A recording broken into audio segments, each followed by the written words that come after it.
Welcome, everyone, to this edition of the Doorstep podcast. I'm your co-host, senior fellow here at the Carnegie Council, Nick Gvosdev. And I'm Tatiana Serafin, also senior fellow at Carnegie Council. Very excited in a moment to speak with Dr. Soner Cagaptay. I hope that I said that correctly, about Turkey and NATO and history and the present and Gen Z, my favorite topic.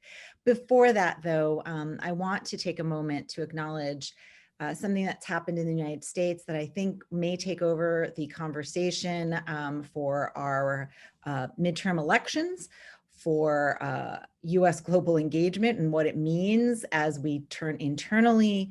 The Texas shooting this week that has completely devastated the nation because it brings back memories of so many recent shootings, Buffalo and Sandy Hook in the past, that is now the present again. I want to turn to the BBC chart that I saw, Nick. I want to share with you. They did a really interesting look at the top 10 civilian gun-owning countries. So their statistic was estimated number of firearms per 100 residents. It was from 2018. Guess what country was number one? Well, yes. Yeah, U.S. Followed by Yemen, which happens to be in a civil war. So that kind of makes sense. The U.S. in 2018, according to the Small Arms Survey, had 120.5 firearms per 100 residents. 120.5 firearms per 100 residents. Yemen had 52.8 per 100 residents. The disparity is phenomenal. Many reasons for it, but I think it might change the conversation in November. Nick, what do you think? Do you see, you're in DC now, have you heard rumblings that the conversation might be turning more inward, that US global engagement might not be a thing in the fall discussions? Well, I think what the school shooting in Texas, that tragedy, on top of some other domestic issues related to whether or not the Supreme Court is overturning the Roe v. Wade decision, inflation, poor economic performance, COVID resurgence, all of this points to the reality that Americans' interest in foreign affairs waxes and wanes with the prevalence of domestic threats. And I think that for the last 3 months, the Russian invasion of Ukraine has dominated coverage of the news, and now it's being displaced by these other events, including these tragedies. But it also speaks to the fact that Americans, and the polling data shows this, by a large majority support giving aid to Ukraine, but also don't rank foreign policy challenges, the Russians, the Chinese, the international system, as anywhere near their top things that they're worried about. And so as events happen which touch on the top things that they're worried about, security, school shootings, how much they're paying for food and for energy, the concern about inflation, the concern about jobs, all of that will push global engagement off the agenda. And as we're seeing, while there is a broad bipartisan majority in Congress for the Ukraine aid package, as we saw pass this past week, and the bill being flown out to the president in South Korea to sign, the dissenting voices on that aid bill specifically cited domestic concerns. And that then may be a harbinger that as we move towards the fall, the domestic doorstep concerns will outplace international and global engagement. Yeah, we will keep track of that. I just was reading the Cook political report, and they're now looking to have even more seats swing to the GOP. And I think to your point, looking at domestic concerns, and yet Biden is out there still trying to make connections. Didn't get as much press as I thought it should have, but he was in Asia doing a round of meetings with the Quad, with South Korea, Japan, What do you think the result of it was for all of the lack of detail that we heard coming out of the meetings? Was it impactful? Was it an impactful trip?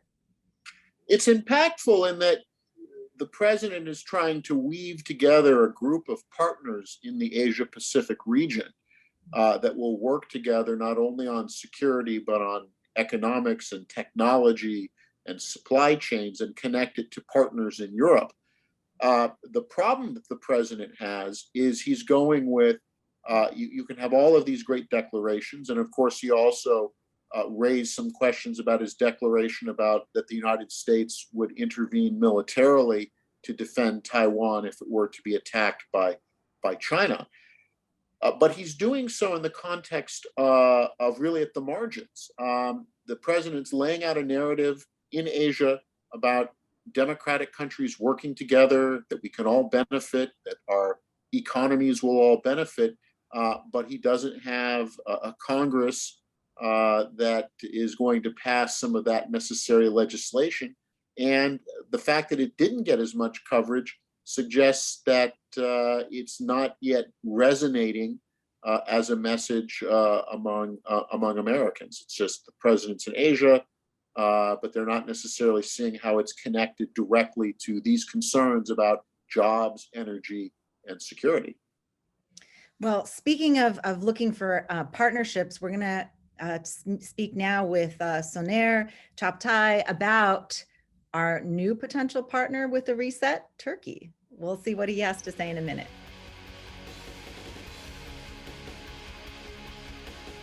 Thank you again so much for joining us, Dr. Cagaptay. We are so excited to speak with you about a topic that we believe needs to be getting a little bit more in-depth discussion. I think what we're seeing in the headlines are sound bites. Sweden, Finland, NATO, yes, no, Turkey, yes, no. And I think there's so much more to it. And I'm going to start off in particular because we are in an election season as well, and so is Turkey, and domestic politics play into how Turkey wants to be perceived in the world. And so I would love to start out talking about the elections next year and what Erdogan is expecting. And a subtext to that is my favorite part of this, of my research, how Gen Z, how the Turkey's Gen Z is going to impact those elections, and how Turkey perceives itself in the world. Because I read that there's going to be 5 million new voters, and that's about 10% of the electorate. I mean, that's a lot of votes, and it could upend a lot of things, I think, maybe, I don't know. Talk to us about what's going on domestically that may be impacting Turkey on the world stage that we need to understand. Absolutely. First of all, thank you for hosting me. It's a great pleasure to be with you guys. Elections matter. Turkey's president, Recep Tayyip Erdogan, who's ruled the country as prime minister between 2003 and 2014 as president since, is one of the most consequential leaders in Turkey, in Turkey's region, and globally. He's probably Turkey's first international brand. Everybody knows his name and how to say it, how to spell it.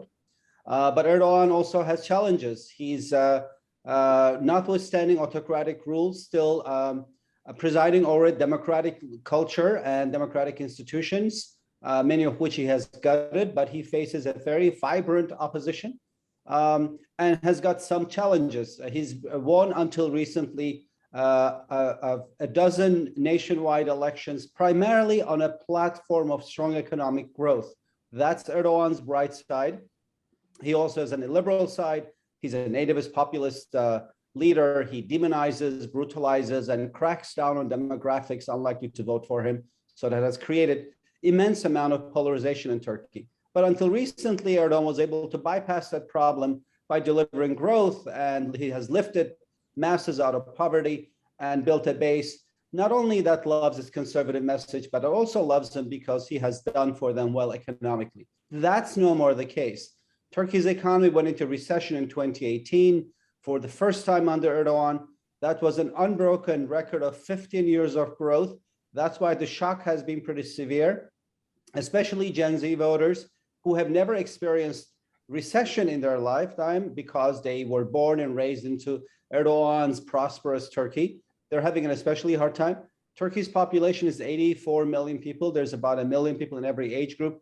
So about 1 million voters join the rosters as voters every year. And they're the people who are most suffering from this crisis because they have nothing else to compare it to. They only remember prosperity. On top of it, of course, Erdogan's political style has created a very vibrant but also angry opposition that wants to vote him out. So Erdogan now knows that he has to deliver economic growth again if he has to build his base.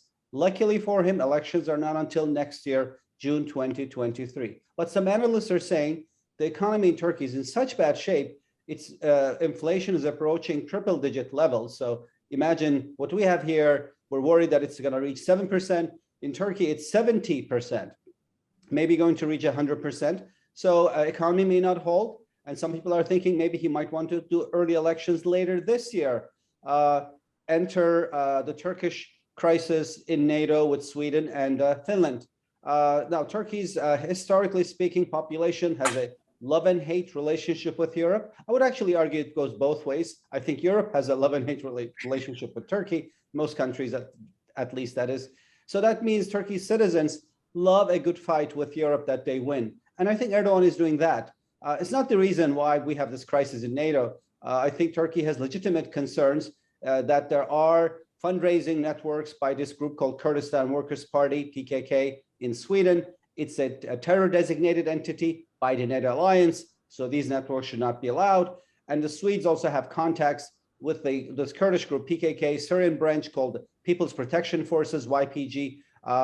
That is publicly, it doesn't look very good. The defense minister in Sweden did a teleconference with a military commander of this group, which is an offshoot of the terror group that Turkey is fighting, put there on their Twitter feed. That's legitimate. But what Erdogan is doing, of course, is he always overlaps rather what is good for Turkey with what is good for Erdogan. That has been his foreign policy signature. So Turkey has concerns regarding PKK networks and Swedes' contacts with them. And of course, if Sweden wants to get into this alliance, NATO, Turkey's a member, it has to satisfy Turkey's demands. But Erdogan has many other layers to his move, one of which is that Turkey's population, as I said earlier, loves a good fight with Europe that they win. Now, I mentioned earlier that Erdogan is among the inventors of nativist populist politics globally in the 21st century. Together with Orban, I would say in Hungary, he has perfected this model and other leaders have tried to copy it.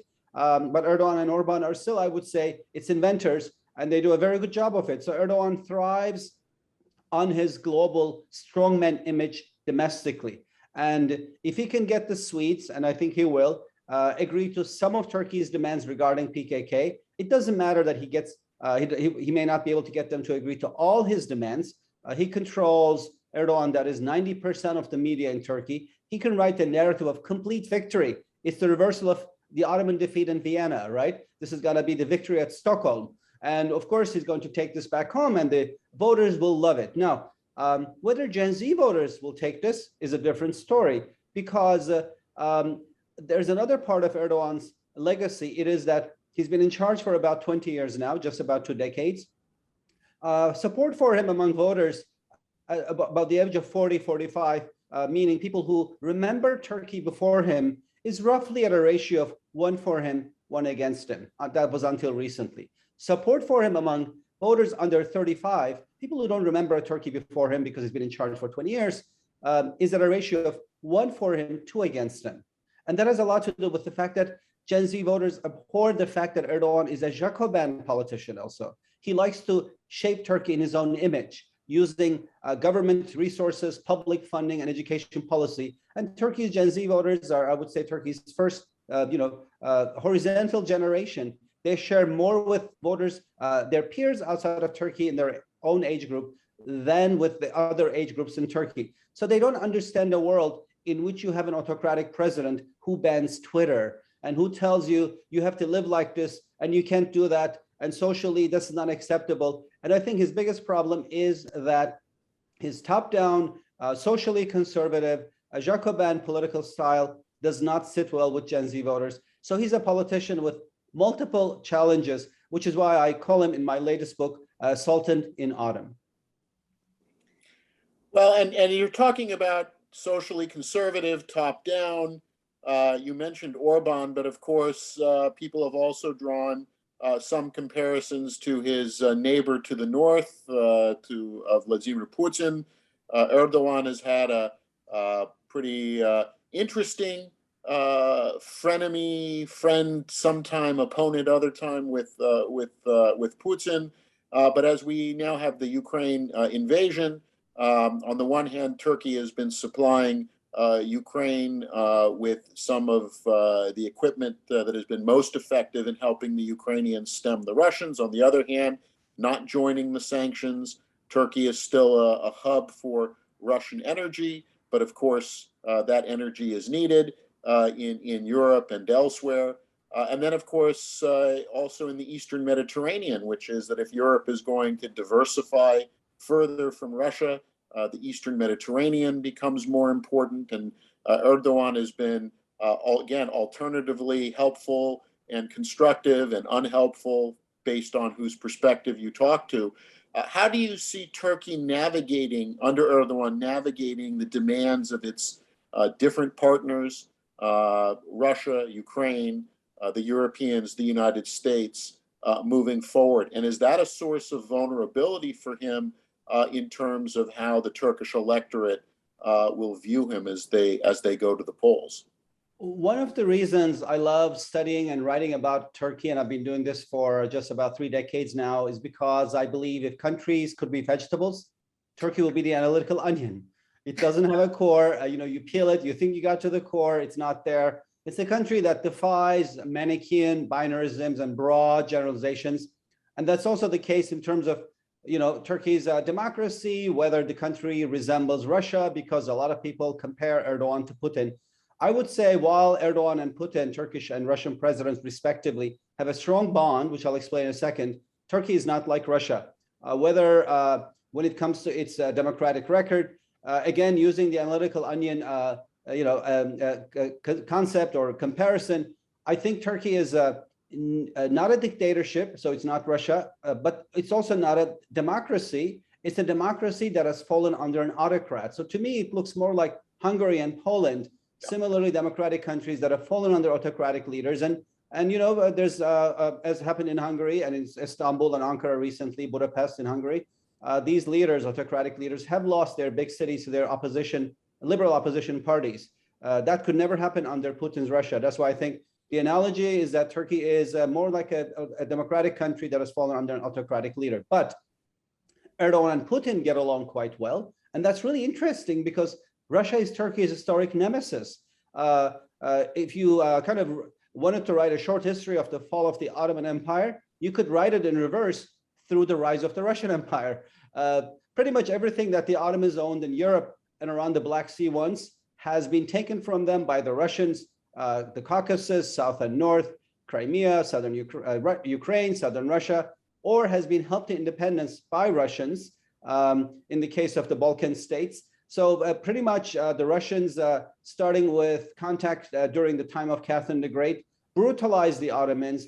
And this was an asymmetrical relationship in which the Russians defeated the Ottomans over and over again. By my count, there were 17 major wars, all of which were started by the Russians, and in all of which overall the Ottomans lost.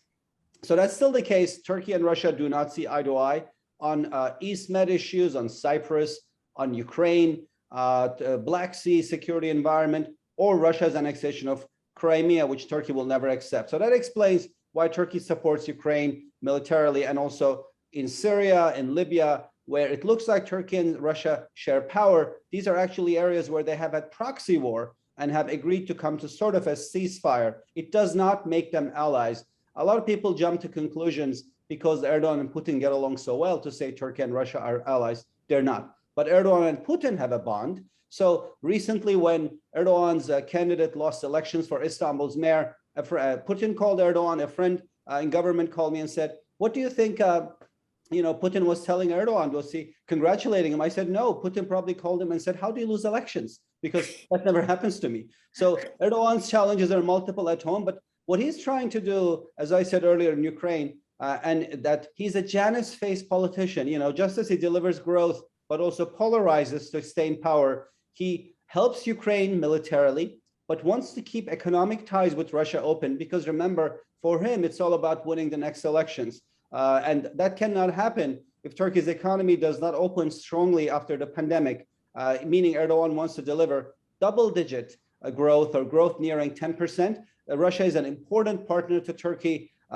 in terms of tourism and trade. So he wants to keep those channels open. I think the US government understands this because Turkey's support to Ukraine militarily is so significant, and it's made a difference. Drones that Turkey sells to Ukraine has given the Ukrainians the upper hand in the sense that this allows them to deny Russians air superiority. I think I recently tweeted, I said, and this is really still going on, the drones are still being provided, although Turkey denies it. It says, oh, it's a company that has nothing to do with government, it's privately owned. The company is owned by Erdogan's son-in-law. You can't be closer to the government than that. These drones are shipped daily or weekly, and they help Ukraine. So Turkey says it sold Ukrainians 24 drones. Russia says it shut down 36 drones. And then I always say, well, what is the number? What is X, the number of drones still flying over Ukraine? And people joke on Twitter and said hundreds and whatever. But clearly, this is a game in which Turkey is militarily supporting Ukraine while economically keeping lines open with Russia. And this also applies to Erdogan's new foreign policy openings in the region. His Middle East policy, kind of pivoting from the Black Sea to Turkey's south, has left Turkey isolated. This policy, led by Erdogan for about 10 years, was all about singularly supporting the Muslim Brotherhood, a political faction that Erdogan found kin to be his own faction, Justice and Development Party. That has not worked out so well for Turkey. The Brotherhood has been ousted from power in a number of countries, starting with Egypt. It's now considered an illegal organization, and countries in the region, from the Egyptians to the members of Gulf Cooperation Council, Emiratis and Saudis, which see the Brotherhood as their greatest external domestic threat, therefore have been hostile to Turkey. So Erdogan is trying to reset with wealthy Gulf countries in order to attract investment to Turkey. He knows that this will help him win elections. And the reset is kind of moving forward with the Emiratis, not so much so far with the Saudis and Egyptians, but it's an era, it's a new era in Erdogan politics. It's an era of charm offensive.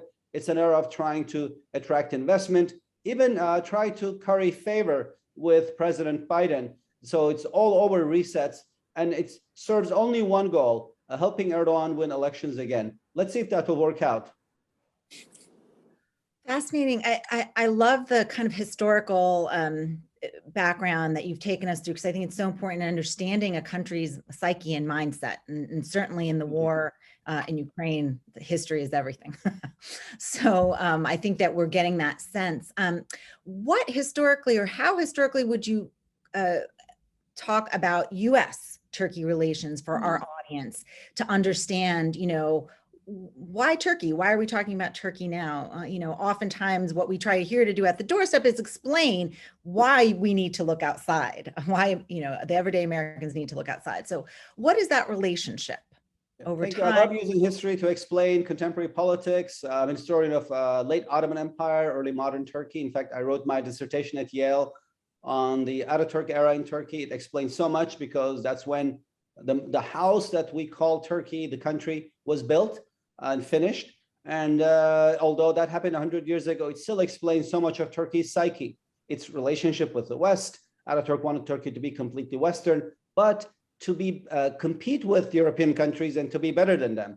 So there's always this competitive aspect, even in the most pro-Western politicians thinking in Turkey. And so that meant a while after Ataturk died in 1938, Turkey's vocation remained Western. The presidents who followed him after Turkey became a multi-party democracy in 1950, therefore took Turkey into NATO. In 1952, Turkey joined this alliance. NATO has been the bedrock of Turkish-US relationship.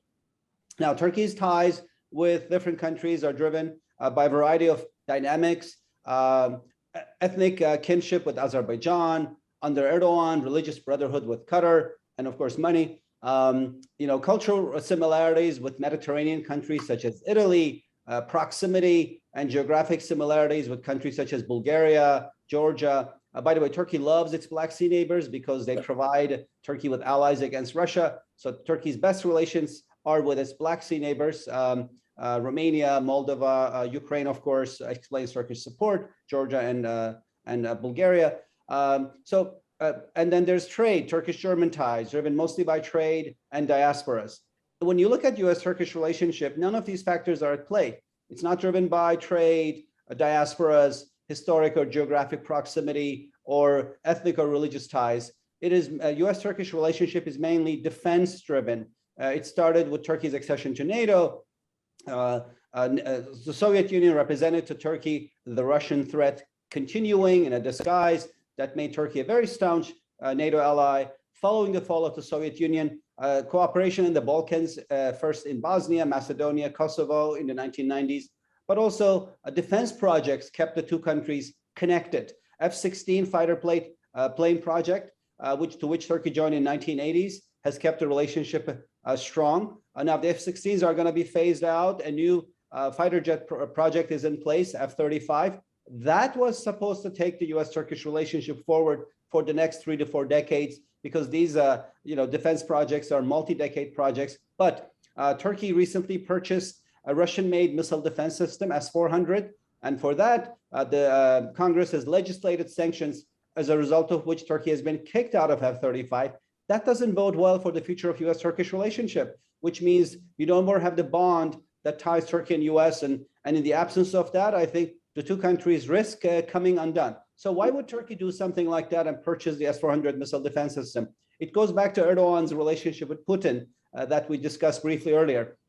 While Turkey and Russia are not allies, Erdogan and Putin have a bond. It goes to the aftermath of the failed coup attempt against Erdogan in 2016. At the time, while most of Turkey's Western allies kind of sat on their hands, trying to see what the outcome of the coup attempt would be, Putin reached out to Erdogan. And I think he's a smart politician. He did not commit what I call reductio ad Erdoganum. He did not reduce his Turkey policy down to his passions for Erdogan. Turkey was and will always be bigger than Erdogan. It's a very complicated place. It has so many actors, still democratically resilient. And while a lot of people dismiss Turkey and Erdogan together after the coup, Putin reached out to Erdogan, invited him over for a visit. Erdogan's first visit after the coup attempt should have been, in my view, to Brussels, to a NATO summit showing Turkey's support. That didn't happen. Instead, his first visit was to Russia, 2 weeks after the coup attempt, and not to Russia's capital, not to Moscow, but to its imperial capital, St. Petersburg. And guess where Putin hosted him? At the Konstantinovsky Palace, built by Catherine the Great. So his message to Erdogan was, look, my predecessor, Catherine the Great, the Tsarina, started a tradition of bullying you Turks. I, Putin the Great, can end it. Let's have a handshake. The handshake meant that Turkey and Russia had now power sharing deals in Syria and other places.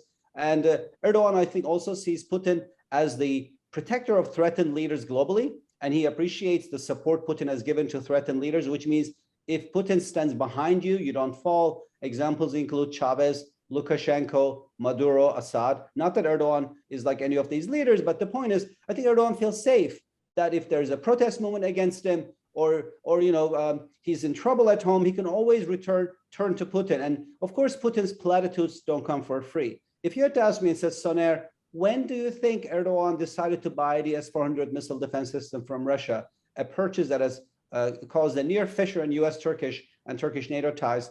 I would say at his meeting with Vladimir Putin at the Konstantinovsky Palace. I wish I was a fly in the wall, could have heard this meeting content. And I think that purchase Putin knew would fissure maybe permanently U.S.-Turkish ties. And of course, 6 years later, here we are, Turkey purchased the system. Erdogan will not return it back because that means the end of his bond with Putin, and U.S.-Turkish defense relationship faces its biggest crisis in decades, and from which there seems to be really no graceful exit at the moment. Fascinating. It leads me to think, because here at least you've seen the news, Putin is going to be ousted soon, or, so if that happens, does the Turkey-Russia relationship remain strong, or is it person-based?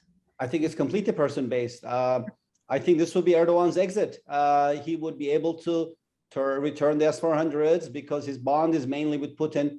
And that this is an opportunity that did not exist, or an opening rather, a year ago. So if Putin is not in office anymore, I think there's a golden opportunity in US-Turkish relationship that Washington should embrace. It should come with Turkey returning the system and being invited back to F-35 project, and also the defense relationship being reset. I think it's just as the Erdogan-Putin relationship is personality-based, the US-Turkish relationship is value, interest, and institution-based. And so I think it's really important to bring Turkey back to the fold of the US. I'm a proponent of keeping the military relationship strong, Turkey being invited back to F-35, and sanctions against Turkey de facto on the Hill being lifted, such as Turkey wants to purchase a new round of modernized F-16 planes before they're phased out, because Turkey's own fleet of F-16 planes is too old. Even that is blocked. And in Turkey, that looks like the country faces an arms embargo.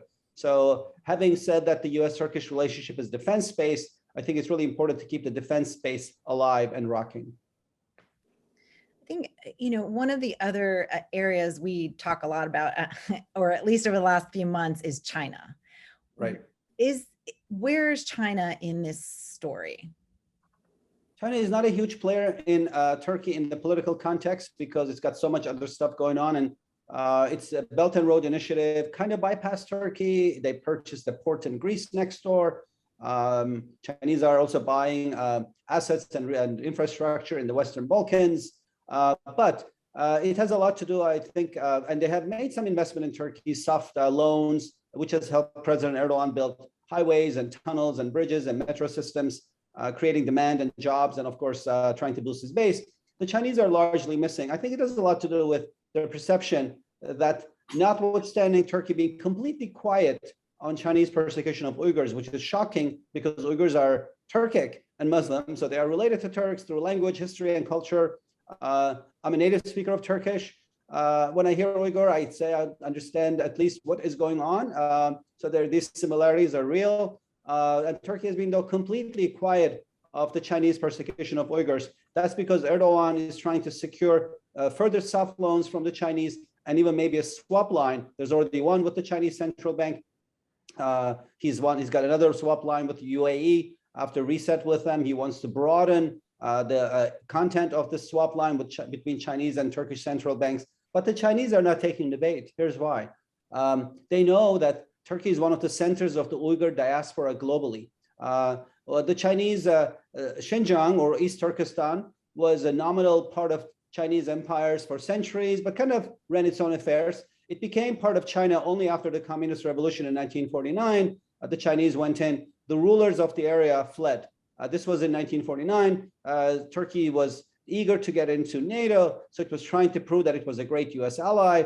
It not only sent troops to Korea, but it also accepted emigres and exiles from China, including the leadership of Uyghurs. So Turkey is the first hub of the global Uyghur diaspora. Uyghurs have since migrated to Germany, to Northern Virginia, across from where I live here in Washington. But everybody in China and their cousins, they all know that Turkey is the first hub and one of the global hubs of this diaspora. So I think Chinese are never eager to bail Turkey out, to help it, and they kind of stay outside. And that also explains one of the challenges Erdogan has. China, other than the US, is the only global economy that can bail Turkey out if Turkey's economy went under. I hope it does not, but it doesn't look very good. And so that leaves Erdogan with just one option, the US and President Biden, which is why Erdogan has been eager, almost desperate, to establish a rapport with President Biden so that if Turkey is to be bailed out, US is there. But before that, I think he also wants to create a narrative of good ties with the US in general. I think Bismarck once famously said, Turkey's east if you come from the west, and it is west if you come from the east. I think Turkey is actually east and west at the same time. But the point is that when markets invest in Turkey, they don't look at just macro indicators. They also look at Turkey's vocation. They want to know where it's going. They want to know if it's leaving the West. Erdogan wants to create the narrative that it's not leaving the West. It's okay. And for that, he wants to have regular conversations with Biden, photo ops. That hasn't happened yet. And I think that's one of Erdogan's goals going forward, of course. A lot of resetting going on, elections going on. I think we'll be looking to you to come back and talk us through all of these changes over the next year. Thank you so much for sharing your thoughts and ideas with our audience. I think this has been really helpful in understanding the region and the issues in a much deeper sense. Thank you so much for hosting me. It was great fun to be with you today. Thanks for listening to The Doorstep, sponsored by the Carnegie Council for Ethics in International Affairs. For more, go to carnegiecouncil.org. Stay healthy and safe.